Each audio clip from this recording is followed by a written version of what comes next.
Assalamualaikum warahmatullahi wabarakatuh. Innal hamdalillahi nahmaduhu ta'ala wa nasta'inu bihi wa nastaghfiruh. Asyhadu an la ilaha illallah, asyhadu anna Muhammadan abduhu wa rasuluh.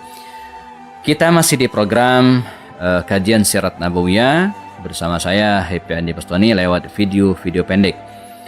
Batalunal Yawm Zaid ibn al-Haritha. Pahlawan kita hari ini adalah Zaid bin Haritha radhiyallahu anhu. Seorang sahabat yang luar biasa mulia, satu-satunya sahabat Nabi yang namanya tercantum dalam Al-Quran. Falamma qada Zaidum minha watar. Demikian disebutkan dalam Al-Quran surat Al-Ahzab ayat 37. Dari sekian ribu, 124 ribu sahabat Nabi, tak ada yang namanya tercantum dalam Al-Quran kecuali pahlawan kita hari ini. Luar biasa. Begitu mulia Abu Bakar Siddiq, begitu terhormat Umar bin Khattab, Utsman bin Affan dan Ali bin Abi Thalib. Bahkan para istri Nabi pun tidak ada namanya yang tercantum dalam Al-Quran. Hanya Zaid bin Haritha. Nah, siapakah Zaid bin Haritha ini? Zaid bin Haritha mulanya adalah seorang budak. Negerinya di daerah kabilah Tai dikatakan suatu saat diserbu oleh rampok. Mereka bukan hanya merampas harta penduduk pada waktu itu, tapi juga menawan anak-anak kecil usia 6 atau 7 tahun, termasuk diantaranya Zaid.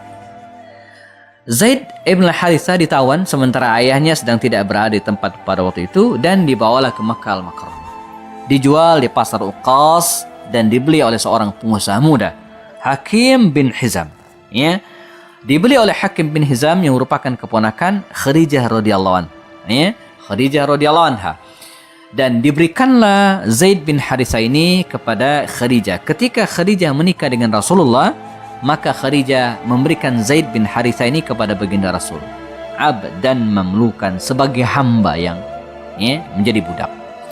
Dan jadilah Zaid bin Haritha ini menjadi pelayan budak Rasulullah SAW sampai akhirnya suatu saat Haritha yang pulang dari merantau kembali ke negerinya dalam keadaan porak-poranda kampungnya, lalu kemudian dari orang-orang dia menelusuri arah perjalanan budak-budak yang ditawan tadi itu dan diarahkanlah dia ke Mekah. Bertemulah dengan Rasulullah SAW karena orang-orang mengatakan anak yang kau sebutkan ciri-cirinya itu ada pada Muhammad SAW. Maka dia bertemu dengan baginda Rasul. Ya Muhammad, katanya, saya mendengar Anda memiliki seorang budak dengan kriteria begini. Betul, kata Rasul. Saya pengen lihat. Jangan-jangan dia anak saya, kata Haritha ini. Boleh, kata Rasul. Maka ditunjukkanlah Zaid dan ternyata benar. Zaid tersebut merupakan putra dari Haritha. Kata Rasul, kembalilah engkau kepada ayahmu. Tapi apa yang kemudian terjadi? Kata Zaid bin Haritha, tidak ya Muhammad. Saya ingin tetap bersama Anda. Ini luar biasa. Nabi itu tuannya dan dia adalah budak. Dan di depannya ada ayahnya. Bagaimana mungkin ada orang yang memilih untuk menjadi budak gitu kan, bersama tuannya dan tidak mau bersama dengan ayahnya? Apa yang dijelaskan dari peristiwa ini? Ini menunjukkan tentang akhlak baginda Rasul SAW yang begitu luar biasa, bahkan terhadap budak sama sekali. Jadi kalaulah baginda Rasul itu bukan orang yang baik, bukan orang yang menghormati dan menyayangi budaknya, maka tidak mungkin Zaid bin Haritha memilih Rasulullah dan mengabaikan ayahnya, tidak mungkin. Walaupun sudah dipersilahkan oleh Rasulullah untuk kembali kepada ayah, tapi Zaid tetap memilih Rasulullah. Ya Muhammad, saya akan tetap memilih Anda. Kata Zaid, kata ayahnya ini, ya Muhammad, katanya, saya sebenarnya nggak masalah.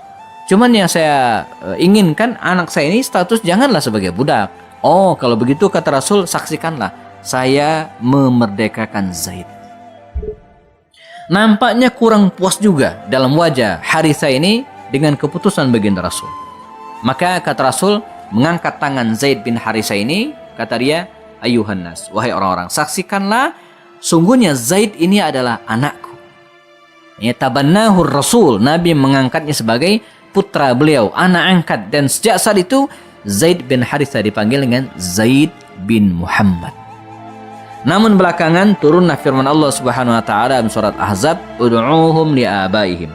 Panggillah mereka yang sesuai dengan nama ayah mereka sendiri. Maka Zaid pun kembali dipanggil dengan Zaid bin Harithah. Zaid bin Harithah. Kendati demikian, dia tetap membersamai baginda Rasul, dan ketika Nabi SAW menerima wahyu dan kemudian mengajak keluarga dekat untuk memeluk Islam, Zaid bin Harithah termasuk orang yang pertama-tama kalinya menerima seruan dakwah Rasulullah SAW. Nah, demikian juga ketika baginda Rasulullah SAW berencana untuk hijrah ke Taif, berdakwah ke Taif, dari sekian banyak para sahabat Nabi yang mendapatkan kehormatan, diajak beliau adalah Zaid bin Harithah. Jadi Zaid bin Harithah ini diajak oleh baginda Rasulullah SAW hijrah ke Taif. Walaupun pada faktanya mereka gagal, diusir oleh penduduk Taif, tapi demikianlah kemuliaan Zaid bin Harithah radhiyallahu anhu. Dan tidak sampai hanya di situ. Baginda Rasul juga punya seorang budak yang warisan ayahnya, namanya Barakah bintu Sa'labah. Barakah bintu Sa'labah ini menikah dengan seorang laki-laki dari Madinah dan kemudian melahirkan seorang anak namanya Aiman, maka dipanggil dengan Ummu Aiman, pengasuh Rasulullah SAW. Ketika dia dipisahkan, ada yang mengatakan suaminya ini meninggal dunia, ada yang mengatakan dipisahkan, maka jandalah Ummu Aiman. Maka Nabi mengatakan, siapa yang pengen menikahi wanita penduduk surga, maka nikahilah Ummu Aiman. Maka angkat tanganlah Zaid, analah ya Rasulullah, saya Rasulullah.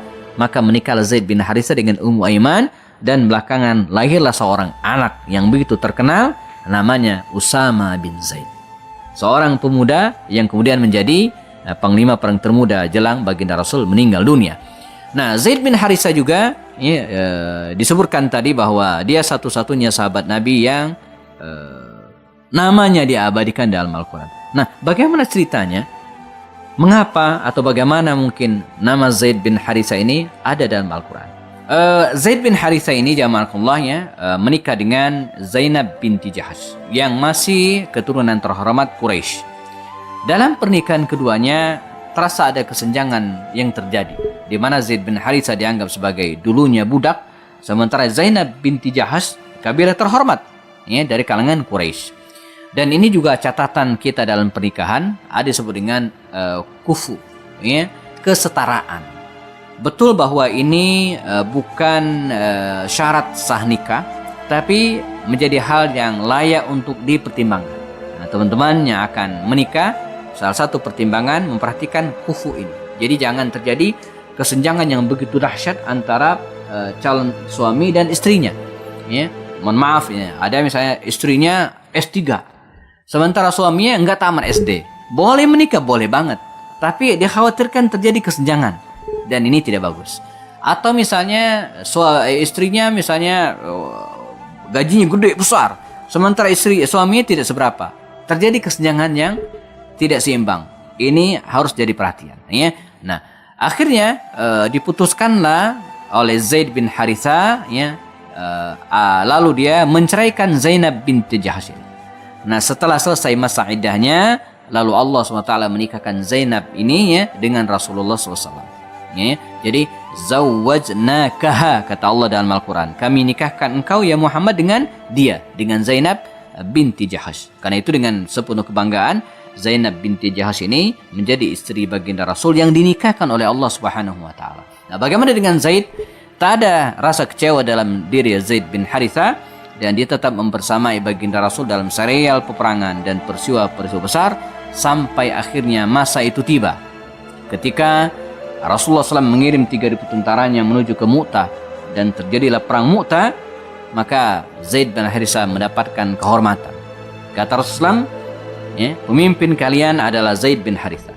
Kalau dia terbunuh, maka panglima kalian adalah Ja'far bin Abi Thalib. Kalau juga syahid, maka panglima kalian adalah Abdullah bin Rawaha. Dan qadarallah, Zaid bin Harithah syahid dalam perang Mu'tah tersebut. Dia meninggal dan hari ini makamnya kita temukan di Mu'tah, di daerah Yordania.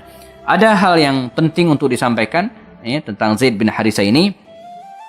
Diriwayatkan dari Buraidah bint Husayb, Nabi SAW pernah bersabda, dakhaltul jannata fastaqbalatni jariyah syabah.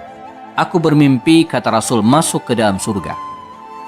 Fastaqbalatni jariyatun syabah. Lalu ada seorang bidadari muda menghampiriku, menemuiku. Faqultu, kemudian aku berkata, kata Rasulullah, liman anti, wahai bidadari, engkau ini siapa? Qalat li Zaid ibni Haritha, saya ini bidadarinya Zaid bin Haritha. Jadi Allah Subhanahu wa taala ya sudah menyiapkan bidadari untuk Zaid bin Haritha. Ini artinya juga apa? Jaminan surga bagi seorang Zaid bin Haritha radhiyallahu anhu. Dan karenanya ya, para ulama sepakat bahwa di antara sekian banyak sahabat Nabi yang jamin masuk surga adalah Zaid bin Haritha radhiyallahu anhu. Dan kemuliaan Zaid bin Haritha ini bukan hanya di dunia, tapi juga bukan hanya di akhirat dengan janji surga, tapi juga di dunia. Beliau dikenal dengan Habibu Rasulillah, orang yang terkasih Rasulullah, dan putranya Usama pun dikenal juga dengan Habibu Habibi Rasulillah, orang yang terkasih dari orang terkasih Rasulullah SAW. Dan ini menunjukkan tentang keadilan Islam. Walaupun Zaid ini bukan dari Quraisy, bahkan awalnya seorang budak, tapi tidak ada yang membedakan seorang ya di mata Allah SWT. La fadla li arabiyyin wala ajamiyyin, tidak ada keutamaan atas orang Arab ya, di atas yang lainnya. Semua sama di sisi Allah. Yang membedakan mereka adalah at-taqwa, ketakwaan kepada Allah SWT. Semoga kita bisa meneladani sosok Zaid bin Haritha radhiyallahu anhu ini ya, beserta dengan keluarga besarnya. Kita kembali lagi dengan kisah-kisah dan sahabat-sahabat Nabi berikutnya insyaallah bersama saya Happy Anibastoni. Assalamualaikum warahmatullahi wabarakatuh.